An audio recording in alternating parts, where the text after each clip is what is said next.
우리 예배로의 부름으로 2018년 9월 9일 예배 하나님께 드리도록 하겠습니다. 우리가 오늘 하나님 앞에 나와서 하나님의 예배 가운데 나아갈 수 있는 것은 하나님께서 우리들을 하나님의 언약 가운데에 불러주셨기 때문입니다.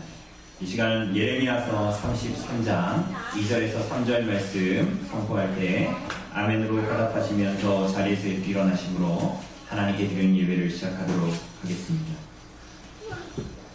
이를 행하시는 여호와, 그것을 만들며 성취하시는 여호와, 그의 이름을 여호와라 하느니가 이와 같이 이르시도다. 너는 내게 부르짖으라. 내가 내게 응답하겠고 내가 알지 못하는 크고 은밀한 일을 내게 보이리라. 아멘. 기원입니다. 이 예배 가운데 하나님을 향해서 도움을 요청하는 하나님의 백성들에게 복 주시겠다라는 선언입니다. 로마서 1장 7절 말씀 선포하도록 하겠습니다. 하나님의 사랑하심을 받고 성도로 부르심을 받은 모든 자에게 하나님 우리 아버지와 주 예수 그리스도께로부터 은혜와 평강이 있기를 원하노라. 아멘. 우리 찬송가 1장으로 하나님 찬송합시다. 찬송가 1장입니다.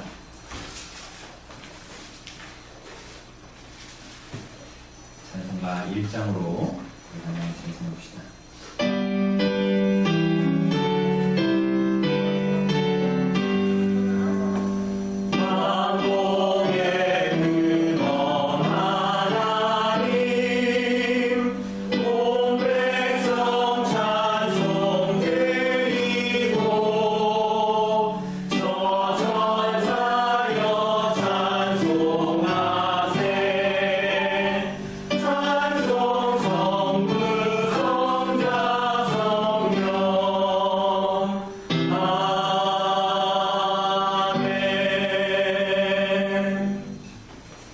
사도신경은 우리들의 신앙 고백을 요약해 놓은 것입니다. 이 시간 우리들의 신앙을 함께 고백하도록 합시다. 우리가 무엇을 믿습니까? 전능하사 천지를 만드신 하나님 아버지를 내가 믿사오며 그 외아들 우리 주 예수 그리스도를 믿사오니 이는 성령으로 잉태하사 동정녀 마리아에게 나시고 본디오 빌라도에게 고난을 받으사 십자가에 못 박혀 죽으시고 장사한 지 사흘 만에 죽은 자 가운데서 다시 살아나시며 하늘에 오르사 전능하신 하나님 우편에 앉아 계시다가 저리로서 산 자와 죽은 자를 심판하러 오시리라. 성령을 믿사오며 거룩한 공예와 성도가 서로 교통하는 것과 죄를 사하여 주시는 것과 몸이 다시 사는 것과 영원히 사는 것을 믿사옵나이다. 아멘. 이 시간 신약 공독하도록 하겠습니다. 오늘 신약 공독 본문은 히브리서 6장 말씀입니다. 히브리서 6장 13절부터 마지막 10절까지 말씀입니다.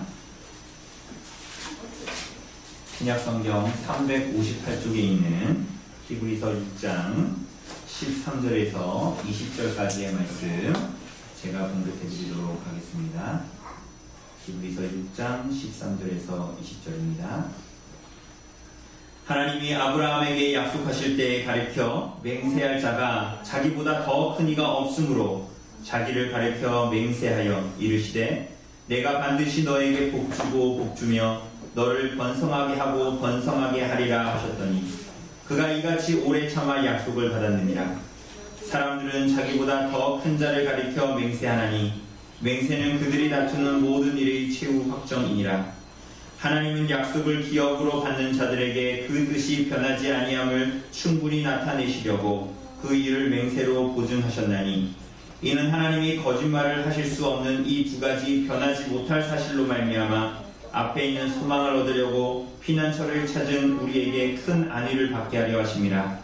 우리가 이 소망을 가지고 있는 것은 영혼의 닷 같아서 튼튼하고 견고하여 휘장 안에 들어가나니 그리로 앞서가신 예수께서 멜기세덱의 반차를 따라 영원히 대제사장이 되어 우리를 위하여 들어가셨느니라.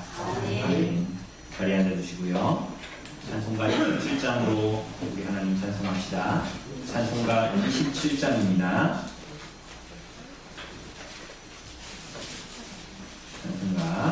27장입니다.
십계명 선포하도록 하겠습니다.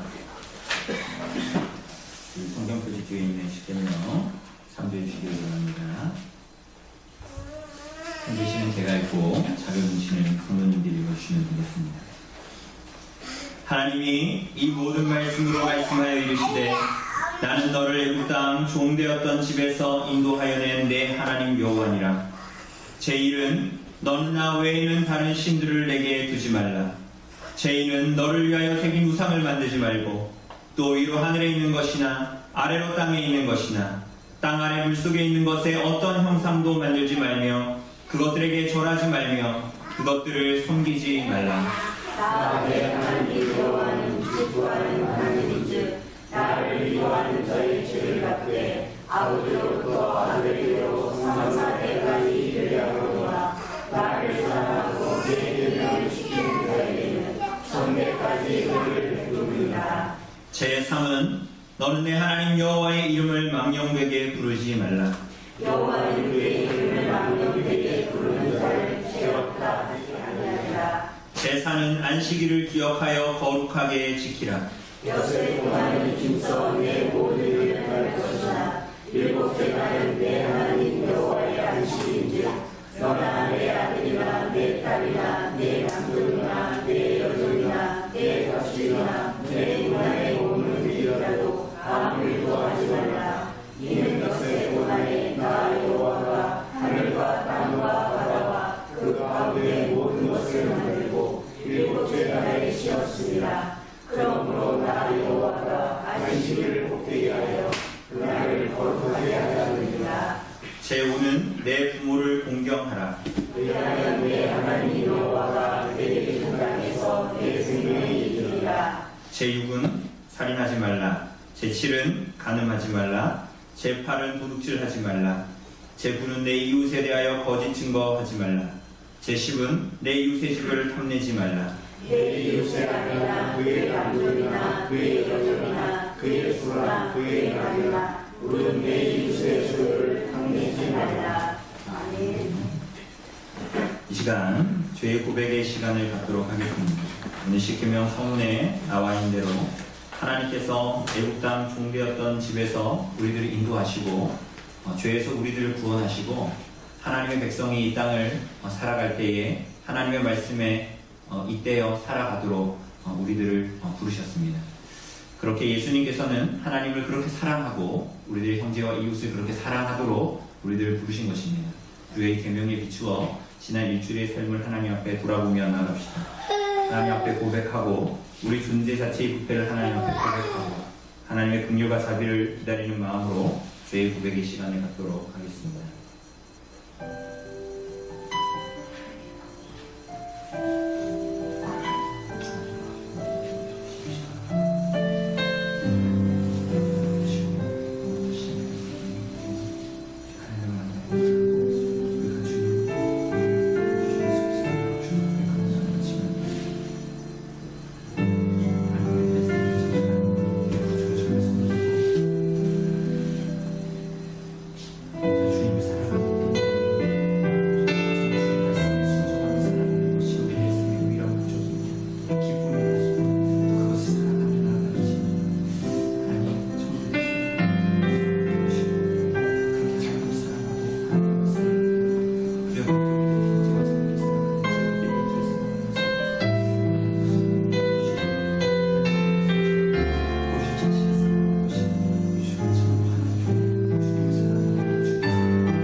우리는 그리스도 안에서 그의 은혜의 풍성함을 따라 그의 피로 말미암아 속량 곧 죄의 사함을 받았느니라. 아멘.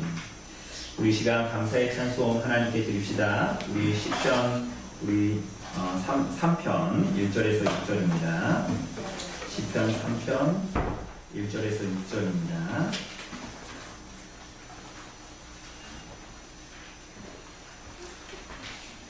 우리가 가진 우리 시편 찬송 가운데 3장에 있는 시편 3편 1절에서 6절입니다.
예배를 위하여서 김영희 목사님 기도 인도해 주시겠습니다.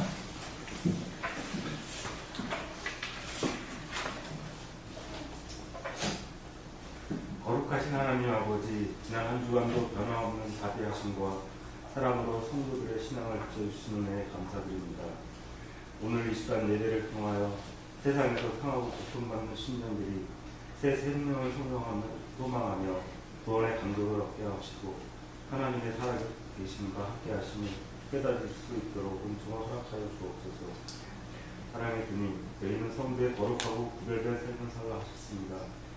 하지만 연약하고 부족한 저희들은 이질과 생각으로 죄 가운데 있음을 고백합니다. 주님의 주권을 인정하지 못하는 불신앙을 용서하여 주옵소서. 오늘 하나님의 말씀을 선포하시는 목사님과 함께하사 그 말씀으로 인하여 우리의 삶이 변화되게 하시고 하나님의 백성으로 세상에서 승리할 수 있는 은혜를 허락하여 주옵소서. 예배의 시종을 주님께 의탁하오며 예수 그리스도의 이름으로 기도드립니다. 이 시간 우리 하나님 말씀 봅시다. 하나님 주시는 말씀은 누가복음 13장입니다.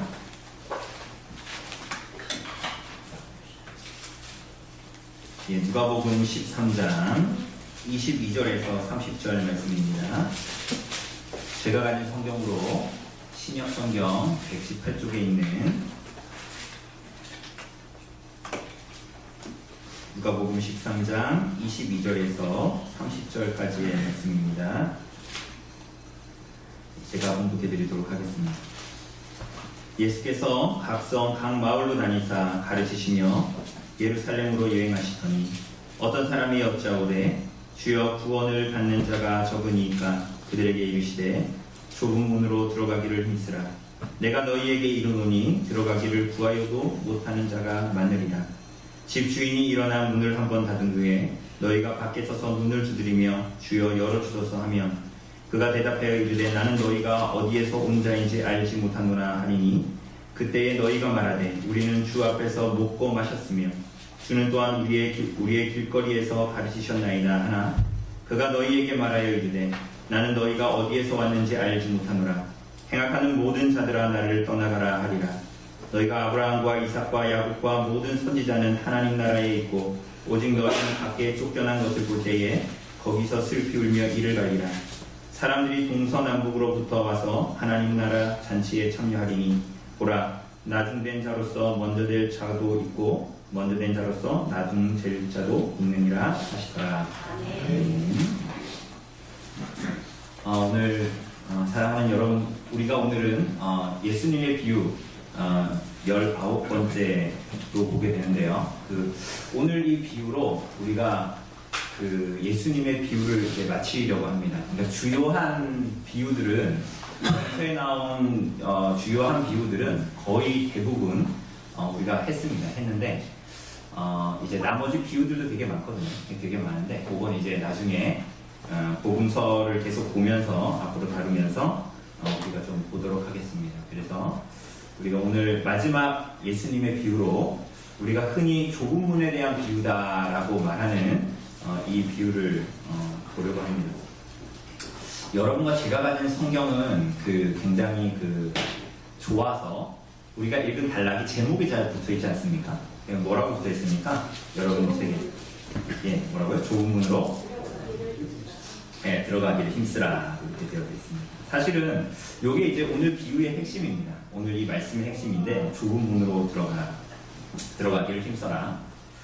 유교에서는 분자행대로 이렇게 해서 분자는 큰 길로 행한다, 큰 뜻을 품고 살아간다 뭐 이런 뜻이잖아요. 근데 예수님은 우리에게 그렇게 분자행대로다 이렇게 말씀하지 않으시고 좁은 문으로 들어가고 그리고 좁은 길로 가라라고 말씀하십니다. 왜 이렇게 말씀하셨을까요? 그러니까 우리가 이것은 비유의 말씀이기 때문에 이 비유의 의미를 잘 알아야 주님께서 왜 좁은 문으로 들어가기 힘쓰라라고 하셨는지 그것을 우리가 이제 알 수 있게 되겠죠.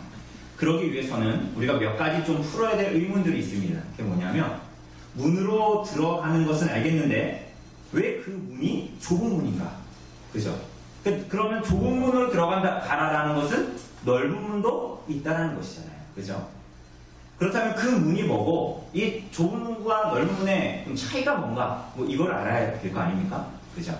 그리고 뿐만이 아니라 주님께서 들어가기를 힘써야 한다라고 말씀하시는데 그 문이라는 것이 그냥 열고 그게 뭐 여다지든 미다지든 열고 들어가면 되는 것인데 왜 주님께서는 그 문으로 들어가기를 힘쓰라고 하셨는가? 뭐 그런 것들을 우리가 알아야 이 비유의 말씀 그리고 특별히 우리가 제목에서도 본 것처럼 좁은 문으로 들어가라 힘써 들어가기를 힘쓰라라는 말씀의 의미를 바르게 알고 정말 뭐 제대로 힘쓰면서 살아갈 수 있지 않겠습니까? 오늘 이 본문의 시작을 보면 예수님께서 각 마을과 각 성으로 가르치시며 이제 예루살렘으로 여행을 하신다 이렇게 이제 기록하고 있습니다. 오늘 22절에 보면 제가 그 2주 동안 휴가를 갔지 않았습니까? 그죠? 근데 휴가를 2주 동안 어디 멀리 간 게 아니라 거의 대부분 엄결리에 제가 있었습니다.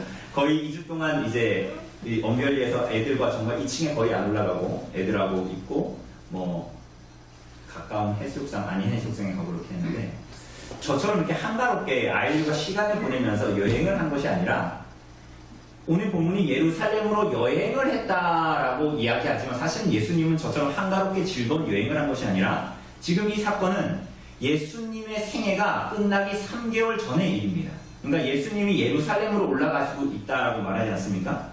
우리가 알다시피 예수님께서 예루살렘으로 올라가는 중에 있었던 비유가 좁은 문의 비유인데 이제 예수님은 이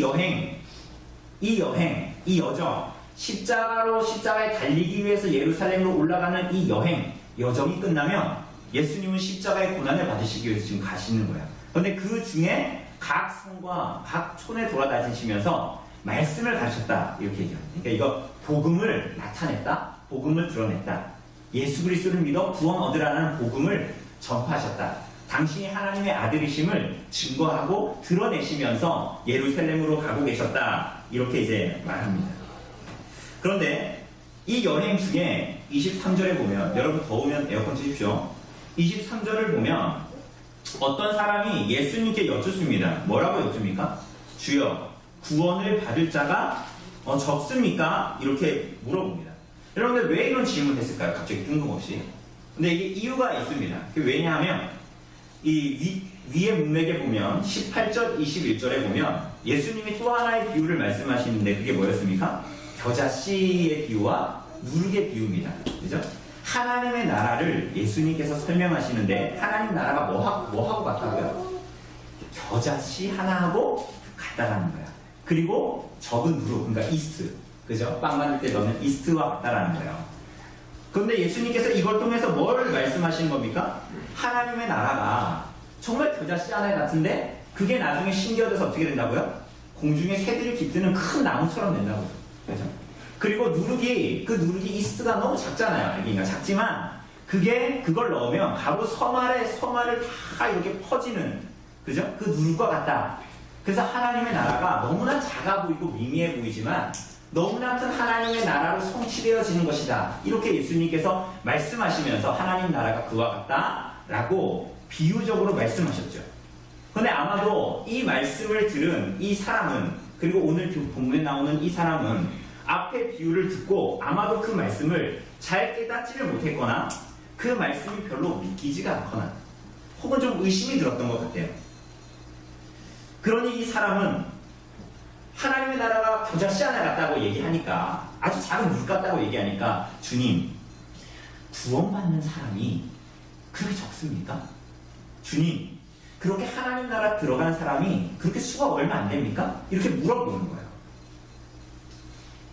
근데 이런 질문은 사실은 이 요한복음 21장에서 보면 부활하신 주님이 베드로를 만나게 되고 베드로가 어떻게 죽게 될 거다라는 것을 나타내시지 않습니까?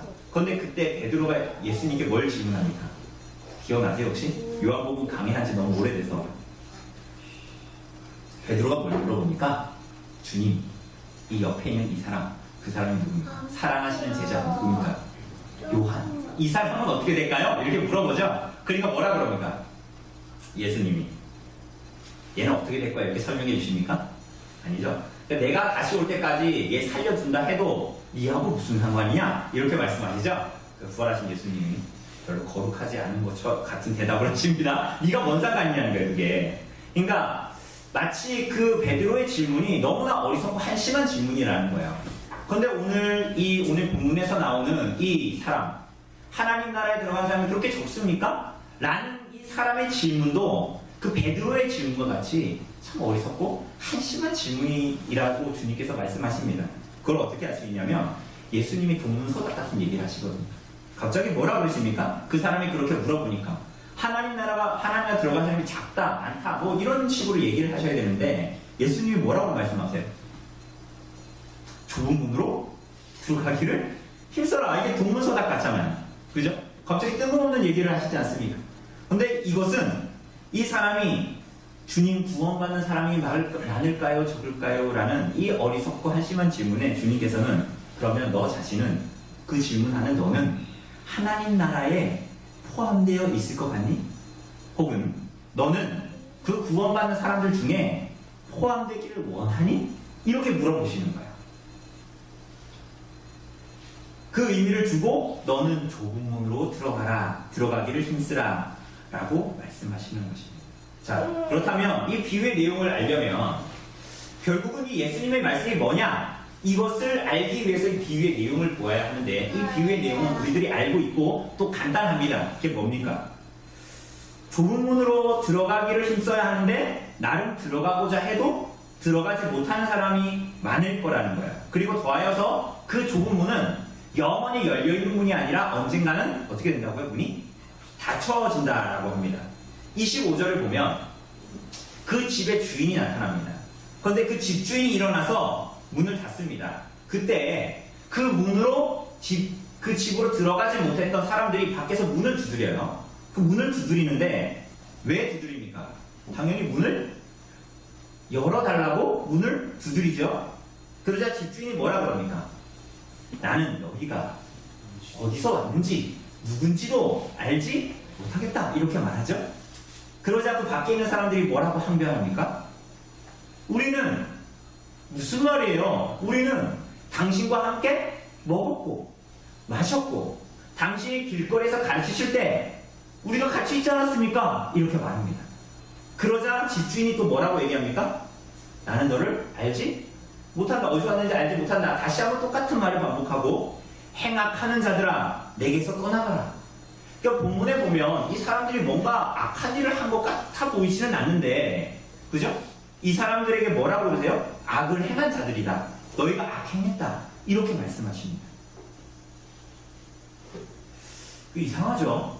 왜냐하면 이 사람이 심지어는 그 집주인이 누군지를 안다는 거 아닙니까? 당신과 함께 먹고 마셨습니다. 이렇게 얘기하고 당신의 음성으로 내가 가르침을 받았습니다. 이렇게 얘기를 하니까 그런데 그 집의 문은 다시는 열리지 않아요. 집의 문은 다시 열리지 않고 28절을 보면 그들이 쫓겨나서 슬피 울며 이를 간다. 이렇게 얘기하는 거예요. 이를 간다라는 게 이게 자면서 이를 간다 이런 의미가 아니라 분하고 원통에서 이를 간다는 거예요. 여러분 이 비유를 통해서 주님은 우리에게 뭘 말씀하시는 것입니까? 사랑하는 여러분, 우선은 주님은 23절에 나오는 어떤 사람, 질문했던 어떤 사람의 질문과 연하여서 주님께서 이 비유를 말씀하신 것을 보면 좁은 문으로 들어가는 것은 무엇과 연관이 있을까요? 오늘 설교의 제목처럼 하나님 나라에 들어가는 것, 그러니까 좁은 문으로 들어간다는 것은 구원과 관련되어져 있는 것이라는 것을 우리는 알게 됩니다. 이건 비유니까 우리가 이 보면서 좁은 문으로 들어가라고 했으니까 어느 건물에 가도 항상 이렇게 뒷구멍으로 들어가고 뒷문으로 들어가고 이러지 않지 않습니까? 그죠? 그러니까 좁은 문으로 들어간다라는 의미는 구원과 하나님의 나라에 들어가는 것과 연관이 있는 비유의 말씀이라는 것을 우리는 알게 됩니다. 그죠? 제가 막 억지로 해석하는 것이 아니라 성경에서 특별히 복음서에서는 문이다 라고 예수님께서 말씀하실 때는 문으로 들어간다 뭐 이런 비유의 말씀을 하실 때는 항상 그것은 하나님의 복의 자리, 하나님께서 복 주시는 자리, 그리고 하나님의 어린 양의 혼인잔치에 참여하는 것, 그것과 연하여져 있습니다. 이게 왜냐하면 여러분 마태복음 25장에 우리가 봤던 비유 뭐가 있습니까? 처녀가 10명이 나오는 비유. 무슨 비유입니까? 열처녀 비유죠. 근데 거기에 보면 다 돌고 있는데 신랑이 오고 기름을 준비했던 사람들은 다 들어가고 문이 어떻게 됩니까? 닫히죠. 그리고 그렇죠. 우리 나단이도 잘하네. 그죠? 그런데 누가 들어가지 못해요? 나단아, 누가 들어가지 못하니? 거기에. 그렇지. 굉장히 독특하지 않습니까? 저하고는 다르게 굉장히 독특한. 기름을 준비하지 못했던 사람들이 기름을 사가지고 문을 두드리죠. 근데 그 문이 열려요, 안 열려요? 안 열리죠. 문은 닫혀 있습니다. 그러니까 그 문도 다 뭐예요? 그들은 혼인잔치에 참여하지 못하게 되잖아요. 그죠? 그러니까 성경에서 특별히 복음서에서 예수님이 문이다, 어디로 들어간다라고 얘기했을 때는 이 문은 어린 양의 혼인잔치, 하나님 나라에 들어가는 것과 관련되어져 있습니다. 오늘 본문도 동일한 거예요. 이 본문에서도 문이다 이렇게 이제 말하고 있지 않습니까? 하나님 나라의 잔치에 참여하고 들어가기 위해서 상징적으로 나타나는 이미지입니다. 그런데 구원으로 들어가는 문이 어때요? 문이 무슨 문입니까? 좁습니다. 왜 좁습니까? 여러분 이거 비슷한 본문을 어디서 본 적 있죠? 물론 이것은 문학적으로도 되게 많이 사람들이 쓰고 막 그랬어요. 좁은 문이다. 그죠? 그런데 마태복음 7장에 보면 예수님께서 이 동일한 말씀을 하시는 것을 마태가 기록합니다. 뭐라고 하냐면 마태복음 7장 13절 14절에 보면 좁은 문으로 들어가라. 멸망으로 인도하는 문은 크고 그 길이 넓어 그리로 들어가는 자가 많고 생명으로 인도하는 문은 좁고 길이 협착하여 찾는 자가 적다. 이렇게 말씀하십니다. 여러분 사람들이 예수님이 말씀하시는데 사람들이 이 땅을 살아가는데 두 가지의 길과 두 가지의 문으로 간다는 거예요. 그런데 많은 사람들이 선택을 하는데 많은 사람들은 넓고 평탄해 보이는 길과 그 문으로 들어간다는 거예요. 그런데 그 길은 마지막에 어떻다라는 거예요? 멸망으로 인도하는 문임에도 불구하고 그들이 보기에는 평탄하고 넓어 보이는 그 길로 걸어가고 그 문으로 들어간다. 이렇게 말합니다. 그러나 생명으로 인도하는 문은 어때요? 좁고 그 길이 어때요? 협착하대요. 그래서 찾는 사람도 많아요, 적어요? 적대요. 하나님 나라의 잔치에 참여하기 위해서 들어가는 그 문은 이 문이 그럼 결국은 뭘 얘기하는 걸까요? 예수 그리스도밖에 없기 때문에 예수 그리스도로 말미암는 문. 그러니까 그 문은 이 좁은 문은 예수 그리스도 그리고 그분의 가르침을 따라 살아가는 것, 그걸 좁은 문으로 얘기하는 거예요. 우선은 우리가 두 가지 다 얘기할 거지만 우선은 이 문은 예수 그리스도입니다. 그러니까 이 좁은 문으로 들어가야 되는데 이 문은 하나님 나라에 들어가는 유일한 문은 오늘 제목에 나와 있는 것처럼 주보에 하나님 나라에 들어가는 유일한 문은 예수 그리스도밖에 없기 때문에 이걸 다르게 얘기하면 뭡니까? 예수 그리스도를 믿는 사람들은 자기의 뜻을 접고 자기를 부인하고 예수 그리스도를 따르고 예수 그리스도를 구주로 영접하고 그분의 뜻에 따라 살기 때문에 자기를 부인하지 않고는 들어갈 수가 없잖아요. 그렇지 않습니까? 하나님 나라가. 그러니 자기를 부인하고 주님을 따른다는 의미에서 그 문은 좁아요, 넓어요? 좁다는 거예요. 그 문이. 그죠? 이해되시죠? 그래서 사람들은 그 문으로 들어간 우선은 내 삶의 주인은 누굽니까? 오늘 밤 주인공은 누굽니까? 오늘 밤 주인공은 나잖아요. 그런데 그 문으로 들어가는 사람이 어떻게 되는 거야? 자기를 부인하는 거예요. 오늘 밤 주인공은 주님이시지. 그래서 우리는 어제 불같은 토요일 밤을 일찍 잤잖아요. 즐기지 않고. 왜? 주일날 예배 드려야 되기 때문에. 그죠? 예수님을 주인으로 모시는 사람들은 자기를 부인하는 사람들이에요. 그리고 내 뜻대로 살아가지 않고 하나님의 뜻에 순종하여 살아가는 사람들입니다. 다른 말로 하자면 이 문으로 들어가지 않는 사람들은 넓고 평탄한 길을 선택해서 걸어가는 그 문을 향해서 그 길로 걸어가는 사람들은 사실은 예수님이 아닌 자기의 방법과 자기가 선택한 어떤 다른 길과 방법으로 자기 힘과 능력과 자기 의로 구원에 이르고자 하는 사람들입니다. 사랑하는 여러분, 그런데 놀랍게도 이 사람들은 여러분 잘 들으셔야 돼요. 넓은 길로 가고 있는 넓은 문으로 들어가는 사람들은 놀랍게도 스스로 생각하기를 자기 자신이 좁은 문을 통해서 구원을 이룬 자라고 생각합니다. 이해되십니까? 이 사람들은 나는 넓은 길로 가고 있어 이렇게 생각하지 않아요. 자기는 좁은 문을 통해서 구원에 이른 사람이다 이렇게 생각합니다. 요점은 뭐예요? 이 사람들이 하나님 나라를 오해하고 있다는 거예요. 여러분 잘 보세요. 하나님 나라에 들어가지 못한 사람들이 26절 이하의 오늘 본문에 보면 항변이 나타납니다. 결국은 그 항변의 내용은 뭡니까? 우리가 예수님과 함께 있었다 없었다?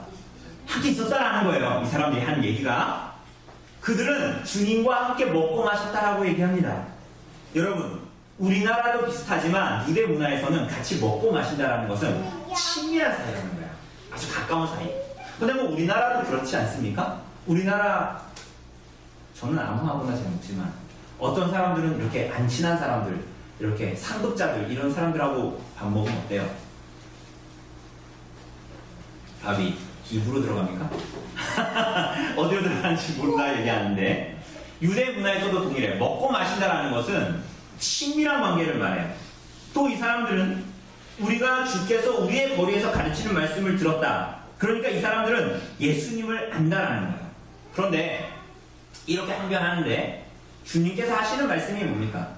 성경에서는 자주 예수님의 가르치심, 예수님이 이 문맥에서 무엇을 말씀하시고자 하는 것을 강조할 때에 반복적인 단어나 반복적인 문장을 사용합니다. 여러분 오늘 본문에 보면 반복적으로 사용한 문장이 두 군데 있습니다. 그게 뭡니까?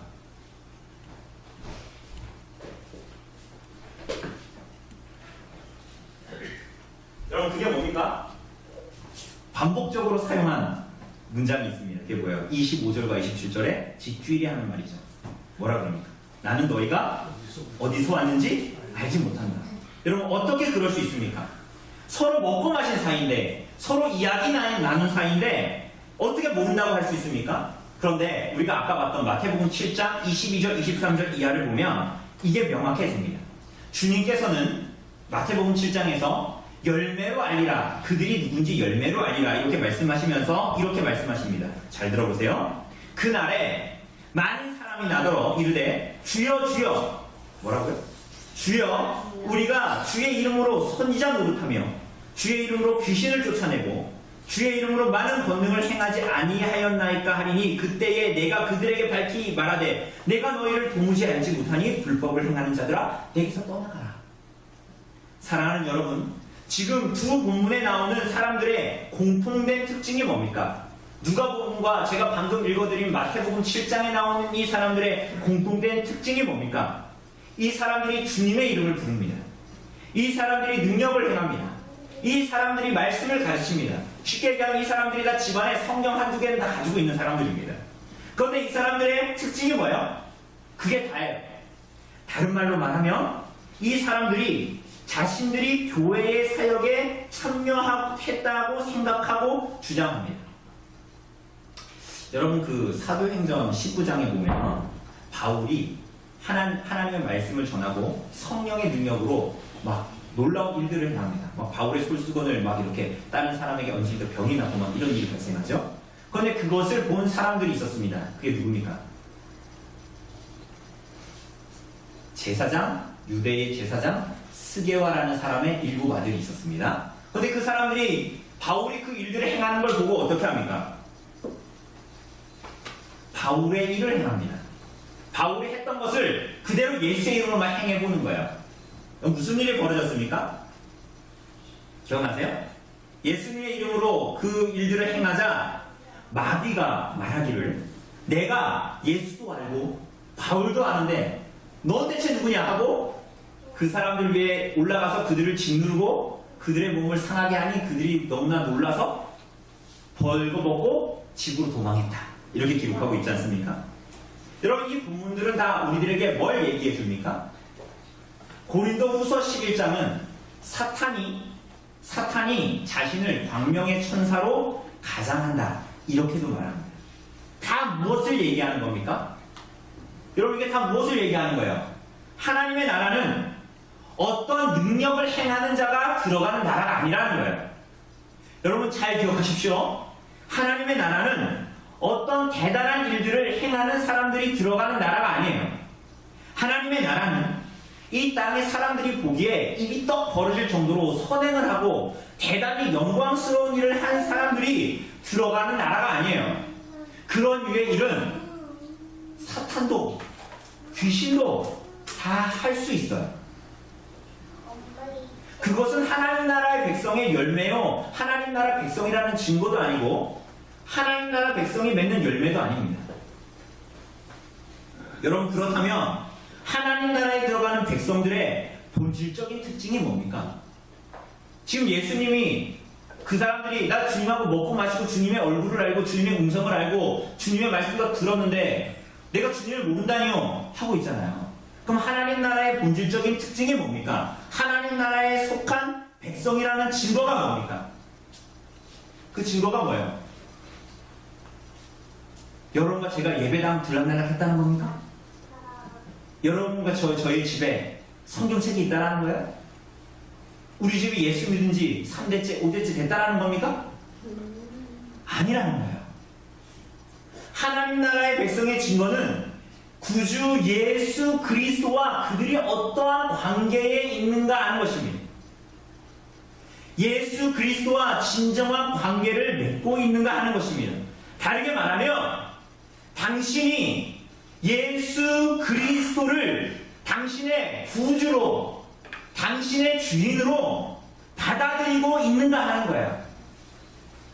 그것이 아니라면 여러분들이 아무리 예배당에 매일같이 예배를 드린다고 한들, 여러분들이 일주일에 몇 번씩 예배당에 와서 예배를 드린다고 한들, 헌금을 아무리 많은 액수를 한다고 한들, 여러분이 어떤 선행을 해서 자신을 불사르게 내어준다고 한들, 여러분이 세상이 놀랄만한 기적과 이적을 행하고 영광스럽게 보이는 이 일을 한다고 한들 여러분이 하나님 나라와는 아무런 관계가 없는 사람들이에요. 오늘 사랑하는 여러분 하나님 나라 백성 맞습니까? 여러분이 구주 예수 그리스도를 정말 받아들이고 여러분의 주인으로 받아들이고 있냐고 묻고 있는 거예요. 여러분, 그것이 아니면 그 관계가 여러 안에 확실히 있지 않으면 여러분이 하는 무슨 일이라 하더라도 그것은 하나님의 나라와 여러분의 구원과 아무 상관이 없는 일들을 하고 있는 거예요. 여러분, 이 비유에 나타나는 사람들은 주님과 먹고 마셨어요. 여러분, 그런데 집주인이 알지 못한다고 그러죠. 이거 무슨 얘기예요? 피상적인 관계예요. 피상적인 관계. 아주 쉽게 얘기하면 여러분 예배 와서 추석불당 끊는다고 해서 여러분의 구원이 보장되지 않는다는 거예요. 내가 도무지 너희를 알지 못하고 너희가 어디서 온지 알지 못한다. 주님께서 말씀하고 계십니다.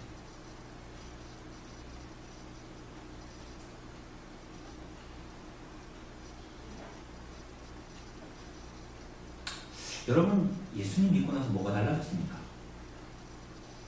그럼 하나님 믿고 나서 뭐가 달라졌어요?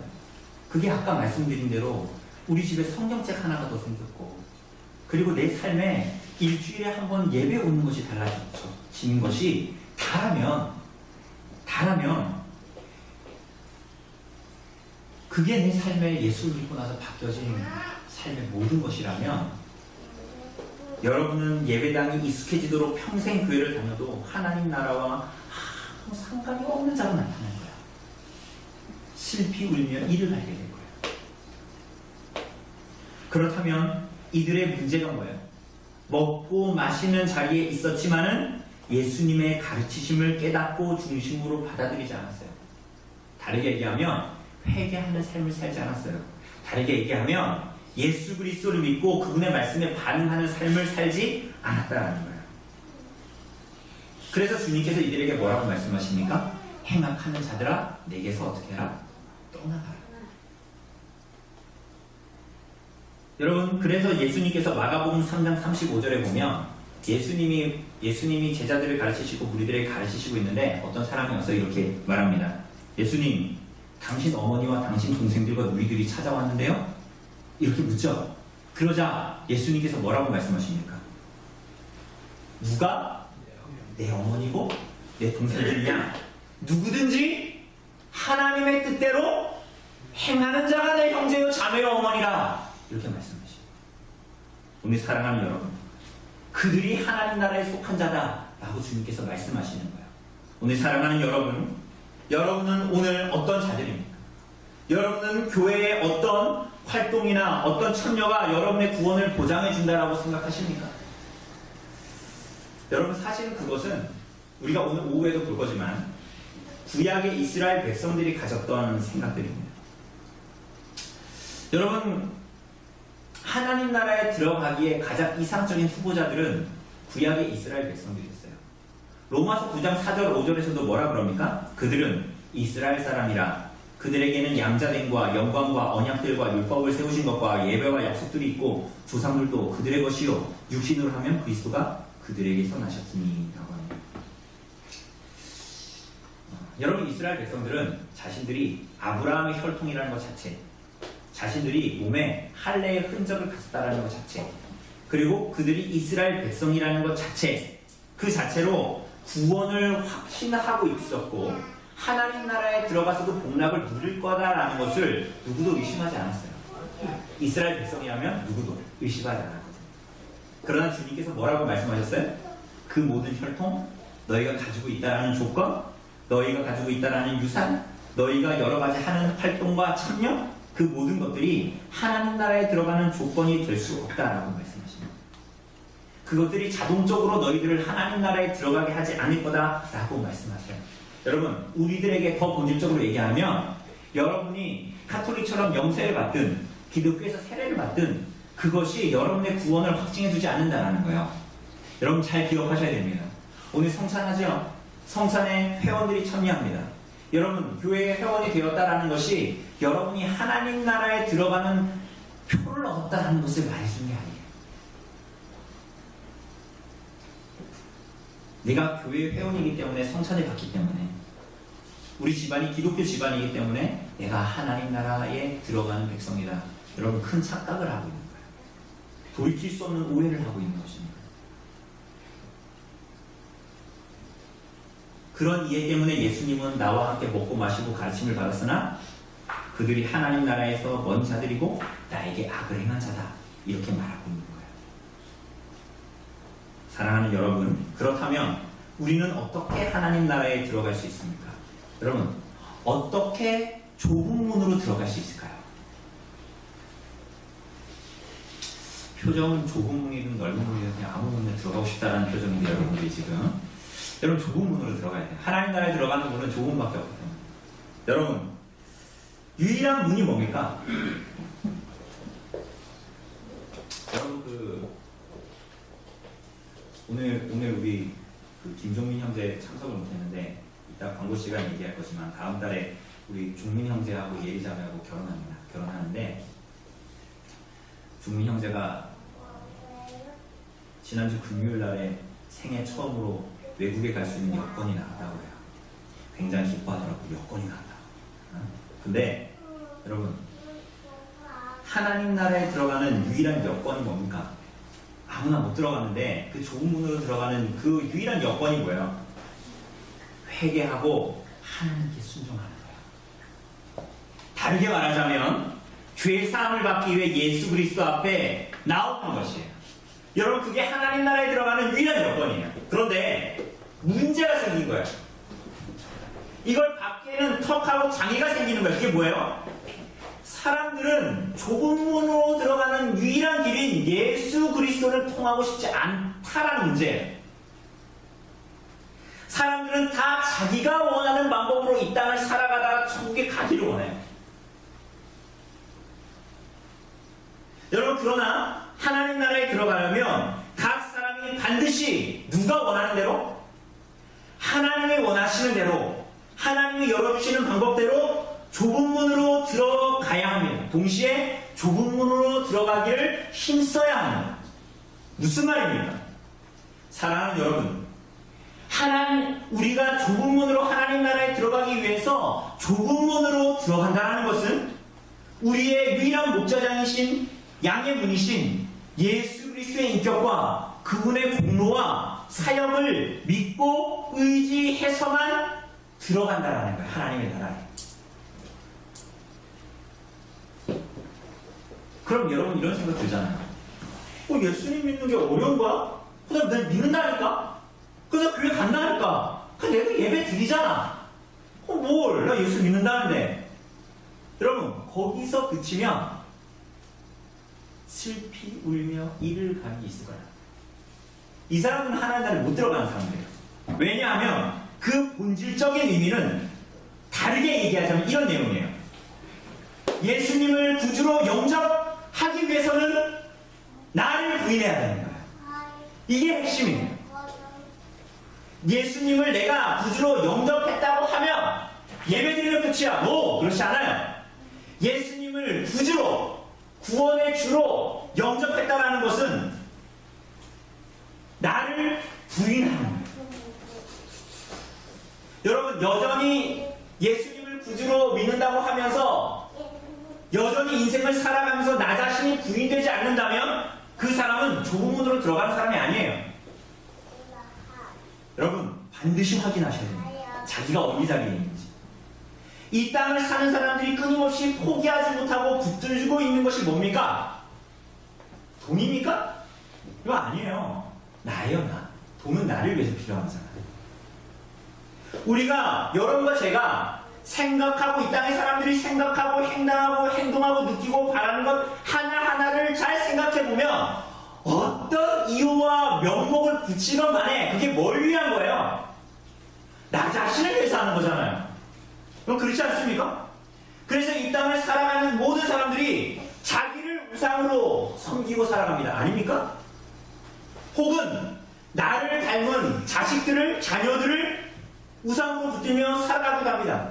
여러분 나는 때로는 가족과 자녀들 위해 살아간다라고 얘기하지만 사실은 그건 자기 자신을 붙들고 살아가는 거지 내 자녀들과 내 와이프를 위해서 살아가는 건 아니에요. 나 자신을 살아가는 거잖아요. 그렇게 자기 자신에게 집착하며 살아가고 끝까지 붙들고 있는 게 나예요, 나. 그래서 우리 아이들 나만 알잖아요. 나만 하는 거예요. 회심하지 않는 사람들은 나만 알거든요. 그런데 우리가 예수 그리스도를 구주로 영접한다는 건 뭔 말입니까? 예배 일주일에 한 번 온다는 거야? 그럼 내가 구주로 영접했다는 거야? 내가 믿는다는 거야? 그렇지 않다니까요. 여러분 좁은 문으로 들어간다는 거, 구주로 그분을 영접한다는 것은 내가 죽는다는 거예요. 자가 죽는다는 거. 여러분 어떻게 그럴 수 있습니까? 겉으로는 온갖 모양으로 겸손한 척, 경건한 척 하고 어느 누구에게도 고개 숙이지 않고 내가 내 힘으로 내 뜻을 이루면서 지금까지 인생을 살아왔는데 이런 자긍심.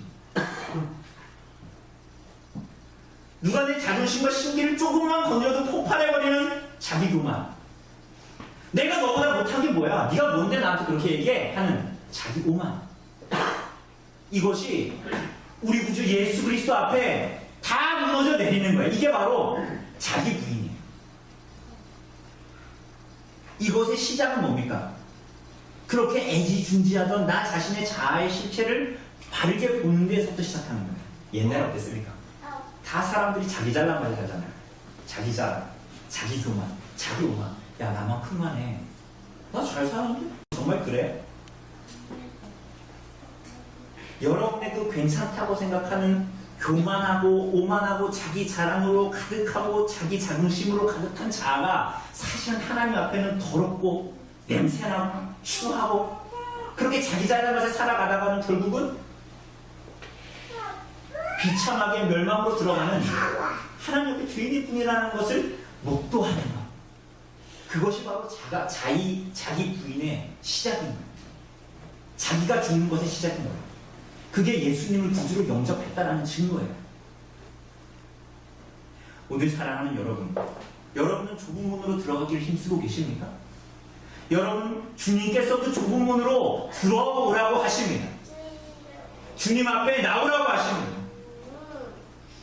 여러분은 그렇게 나 자아가 죽고 내가 부인되고 예수님 안에서 새롭게 태어난 나, 하나님의 사랑과 은혜 안에 안겨있는 부자와 나사로의 비유에서 나오는 그 나사로와 같은 나, 하나님 하나님의 뜻을 먼저 생각하고 그분의 뜻에 순종하는 것이 내 마음속에서부터 기쁘고 즐겁고 감격하고 좋고 그런 나. 창조주 섭리자이신 하나님 앞에 지극히 비천한 존재임을 깨닫게 되는 나. 구주 예수 그리스도의 은혜를 떠나서는 한시도 살 수 없는 나. 여러분 그 자신을 발견하고 있습니까? 그들이 좁은 문으로 들어가는 사람들이에요. 그 사람들이 좁은 문으로 들어가고 있다는 증거예요. 여러분 좁은 문으로 들어가라고 했으니까 하나님 나라 들어가기 위해서 열심히 봉사하고 열심히 일하고 열심히 헌금하고 열심히 보행하고 열심히 선행하고 열심히 공로를 세우면 하나님 나라 들어갈 수 없다라고 말하고 있는 거예요. 예수님이. 하나님 나라와 아무 상관없다라는 거예요. 그게. 그곳으로 천국 갈 수 있다라고 생각하는 것 자체가 악을 행하고 있다는 거예요. 그래서 행악하는 자들아 내게서 떠나라. 주님께서 이렇게 말씀하시는 거죠. 여러분 그럼 예수님께서 원하시는 게 뭐라고요? 예수님 말씀을 잘 듣는 거예요. 그분의 말씀에 반응하는 거예요. 그분의 말씀에 반응하여 이 땅을 살아가는 거예요. 자기를 부인하는 것입니다. 그렇게 새롭게 태어난 자로 그리스도로 옷 입고 이 땅을 살아가는 것입니다. 여러분 그렇지 않고는 여러분 그런 그리스도의 관계로 들어가지 않고는 누구도 하나님 나라 들어갈 수 없어요.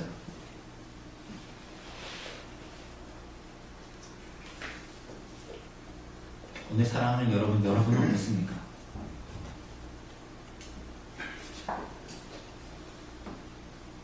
여러분 심령이 가난한 자는 복이 있나니 천국이 그들의 것이다 라고 말씀하셨어요. 자기가 어떠한 존재인지 하나님 앞에 어떠한 존재인지 자각하는 자기 부인이 되는 심령이 가난한 자에게 하나님의 나라가 주어질 거예요. 여러분 마음이 부한 자에게는 하나님 나라가 없습니다. 여러분 마음이 부한 자에게 자기 교만과 자기 오만으로 가득한 사람 자기 의로 하나님 나라 들어갈 수 있다는 자에게 어떻게 하나님 나라 허락되겠어요? 여러분 그래서 예수님 당시에 누가 하나님 나라에 들어간다고 얘기했습니까?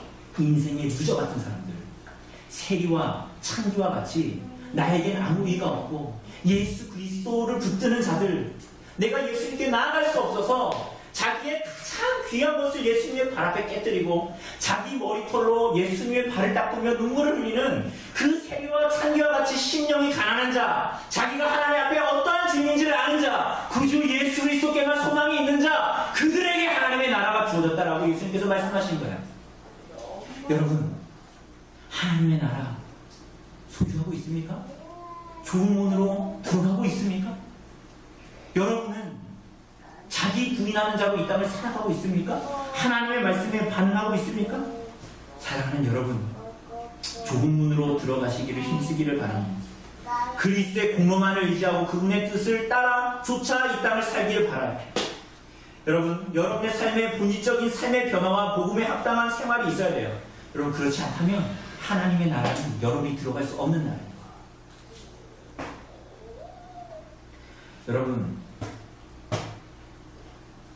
큰 착각과 오해에서 벗어나야 돼요.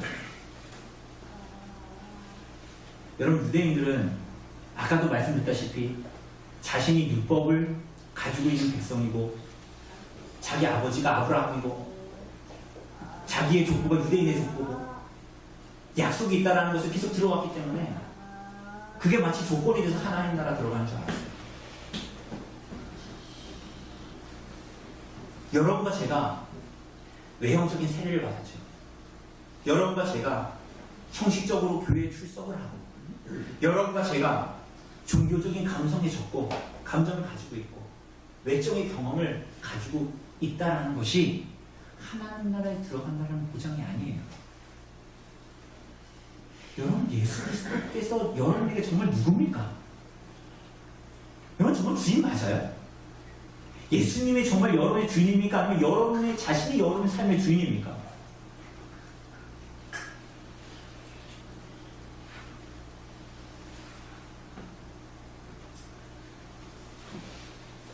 여러분 적당히 타협하고 넓은 문으로 들어가면 여러분 고난이 없어요. 여러분 이 땅에서 편안한 삶을 살고 싶으십니까? 넓은 길로 가십시오. 나 자신을 섬기면서 살라고요. 여러분 마음대로 사십시오. 여러분 그럼 스트레스가 없어요. 바람을 일으킨 게 없다고요. 바람 조건이 내 삶에서 사라지게 돼요. 여러분, 예수님이 좁은 문으로 오라고 말씀하시면서 십자가를 지고 따라오라고 말씀하시면서 스트레스가 없을 거라고 말씀하셨습니까? 아니요, 그렇지 않아요. 오히려 좁은 문으로 들어가는 자들에게 고난이 있을 거라고 말씀하십니다. 여러분, 걱정도 근심도 염려도 스트레스도 없을 거다라고 말하지 않았어요. 예수님이 언제 그렇게 말씀하셨습니까? 한 번도 그런 적이 없어요. 여러분, 나 자신이 부인되고 죽지 않았다라는 증거, 그것이 여러분의 삶에 나타나고 있지는 않습니다. 하나님의 말씀 앞에 아무런 스트레스도 없고, 하나님 말씀 앞에 아무런 염려도 없고, 걱정도 없고, 내 영혼에 대한, 우리 가족의 영혼에 대한 염려도 전혀 없고, 그렇게 살아가고 있지 않습니까? 우리 사랑하는 여러분, 짧은 시간 이 문이 열려 있습니다. 여러분이 비유에서 본 대로 짧은 시간 이 문이 열려 있고, 이 문은 닫힐 것입니다. 여러분, 그 문으로, 그 좁은 문, 그 문으로 난 길로 걷는 인생 되시기를 바랍니다. 그리 좁고 협착하지만 성령께서 도우시는 길이고, 여러분, 영광의 약속이 있는 길입니다. 로마서 8장은 이렇게 말합니다. 자녀이면 또한 상속자고 하나님의 상속자여 그리스도와 함께한 상속자니 우리가 그와 함께 영광을 받기 위하여 고난도 함께 받아야 할 것이니라 생각하건대 현재의 고난은 장차 우리에게 나타날 영광과 좋게 비교할 수 없다. 사랑하는 여러분, 우리가 오늘 비유의 말씀을 끝냅니다. 그런데 이 모든 비유의 말씀을 통해서 주님께서는 풍성한 약속을, 영생의 약속을 우리들에게 허락해 주셨습니다. 여러분, 이 짧은 생애 동안 그리스도를 부인하지 않고, 그리스도의 말씀을 부인하지 않고, 구주의 말씀을 듣고 받고 영접하고 반응하고 자신을 드리는 인생 사시기를 바랍니다. 여러분, 그들이 하나님 나라의 잔치에 참여할 자들입니다. 그것을 주님께서 약속하셨습니다. 그 참된 믿음으로 좋은 길로 진력하시고 좋은 문으로 들어가기를 힘쓰시는, 그 나타날 영광을 바라보면서 좁은 문으로 들어가기를 힘쓰시는 우리 하나님의 백성들, 우리 언교리교회 회원들 되시기를 간절히 바랍니다. 우리 시간, 우리 잠시 기도할 텐데요. 잠시 기도하고 우리 성찬을 받기 위해서 기도 같이 하도록 하겠습니다. 잠시 기도하도록 하겠습니다. 하나님, 주님께서 우리들을 좁은 문으로 들어오라고 말씀하시고 들어오기를 힘쓰라라고 말씀하신 말씀 우리들이 기억하고, 우리들이 외형적인 신앙이 아니라 정말 구주 예수 그리스도를 정말 우리들의 주인으로 받아들이고 영접하고, 그래서 나 자신이 부인되는 삶을 살아갈 수 있도록 인도하여 주시옵소서. 이전까지는 내가 주인으로 살았고 내 뜻대로 살았지만 이제 구주 예수 그리스도, 그분을 나의 주인으로 영접하여 주님의 뜻 가운데 우리들의 삶을 바라보고 주님의 뜻 가운데 이 땅을 살아갈 수 있는 은혜를 우리들에게 허락하여 주시옵소서. 주님, 그것을 고백하는 시간으로 이 성찬의 시간을 가지려고 합니다. 주님께서 우리의 죄를 위한 제물로 자신을 주신 것 우리들이 기억하고, 주님이 성찬의 상에 약속하신 것처럼 이 성찬을 통하여 구주 예수 그리스도의 흘린 피와 찢은 살로 우리들을 먹여주고 마시게 하여 주심으로 말미암아 우리의 믿음이 참으로 굳건해지고 더 확신으로 나아갈 수 있는 은혜를 이 성찬 가운데에 허락하여 주시옵소서. 그리하여 더욱더 좋은 문으로 달려가기를 진력하고 힘쓰는 그 은혜를 우리들에게 허락하여 주시옵소서. 모든 말씀 우리 주 예수 그리스도의 이름으로 기도드립니다. 아멘.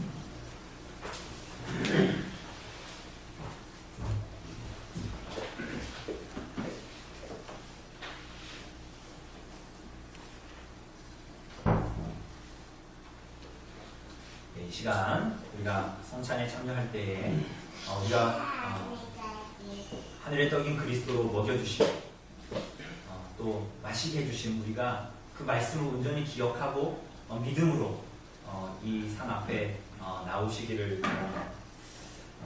성령께서 정말 우리들의 믿음을 굳건하게 해주시고 정말 그 믿음을 확신하게 해주실 것 의심하지 마시고 이 떡과 잔을 받으시기를 바랍니다. 이 시간 우리 세례교인으로서 언별류 형들 우리 성장상 앞으로 나와주시기 바랍니다.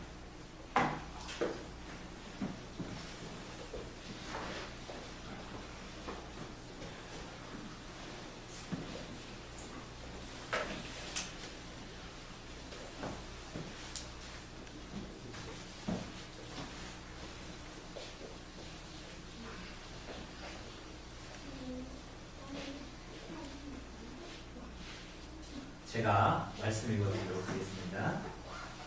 내가 너희에게 전한 것은 주께 받은 것이니 곧 주 예수께서 잡으시던 밤에 떡을 가져사 축사하시고 떼어 이르시되 이것은 너희를 위하는 내 몸이니 이것을 행하여 나를 기념하라 하시고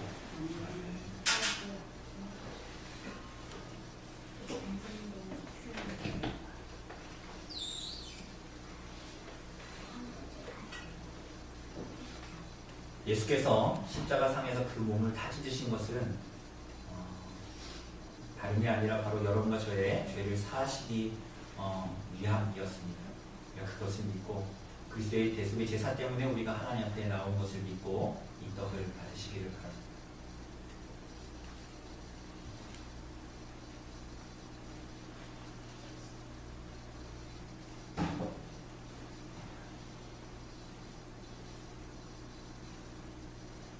떡을 많이 받고 싶으신 분은 미리 말씀하십시오. 떡을 많이 드려.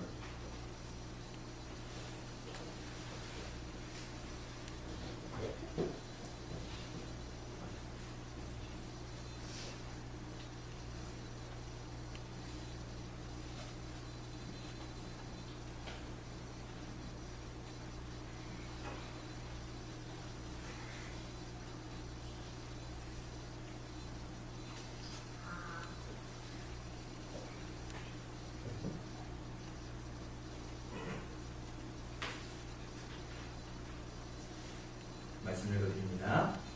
19회 또한 그와 같이 잔을 가지시고 이르시되 이 잔은 내 피로 세운 새 언약이니 이것을 행하여 마실 때마다 나를 기념하라 하셨으니 너희가 이 떡을 먹으며 이 잔을 마실 때마다 주의 죽으심을 그가 오실 때까지 전하는 것이니라.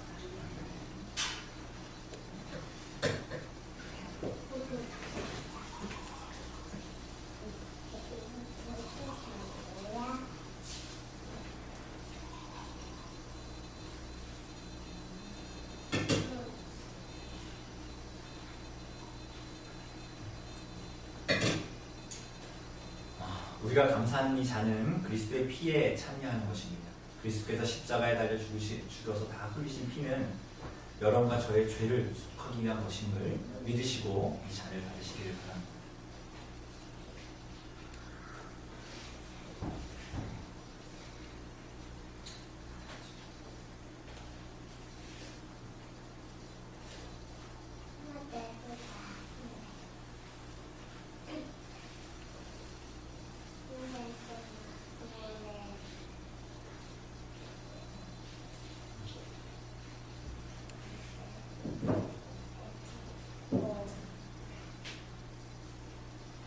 자리로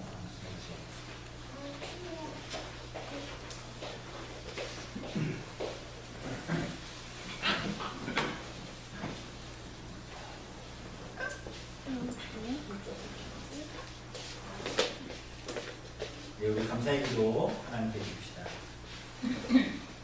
자비로우신 하나님 아버지, 우리로 예수 그리스도의 성찬의 상행에 참여할 기회를 주시니 감사합니다. 이 성찬을 거행함으로 우리들의 믿음이 굳세게 하시고 좁은 문을 따라 이 땅을 살아감으로 말미암아 감사의 열매를 맺을 수 있도록 하나님 인도하여 주시옵소서. 짧은 시간 문이 닫히기 전까지 이 땅을 살아가는 동안 우리들이 구주 예수 그리스도 다시 오실 날을 기대하게 하시고 주님께서 아버지 나라에서 포도나무의 열매를 우리와 함께 먹고 마시겠다라는 그 약속 믿음으로 바라보며 소망하며 이 땅을 살아갈 수 있도록 하나님 우리들의 믿음을 도우시기를 원합니다. 모든 말씀 우리 주 예수 그리스도의 이름으로 기도드립니다.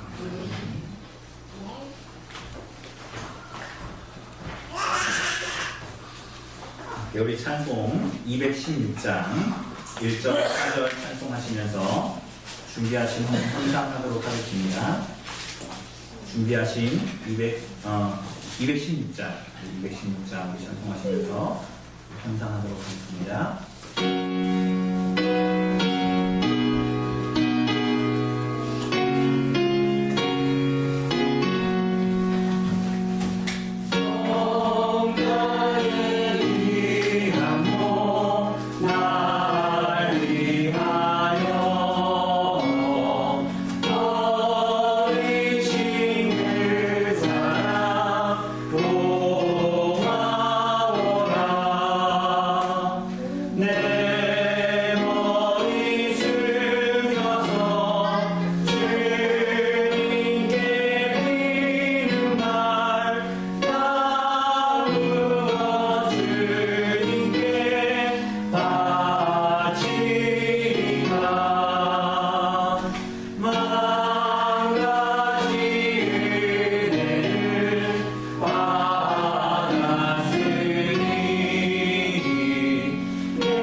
하나님께서 허락하여 주신 모든 것들 가운데에 구별하여 하나님께 드리며 나아갑니다.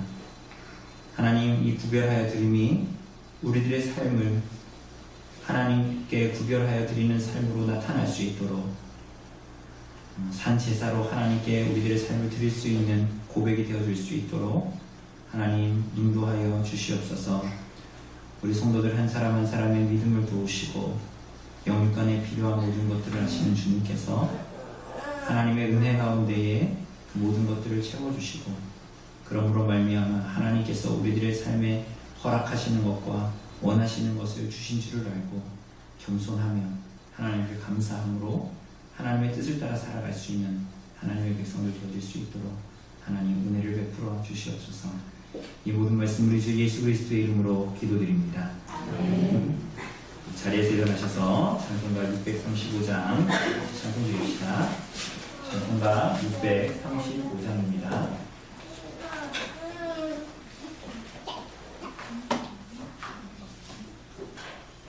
찬송가 635장입니다.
강복선언하도록 하겠습니다.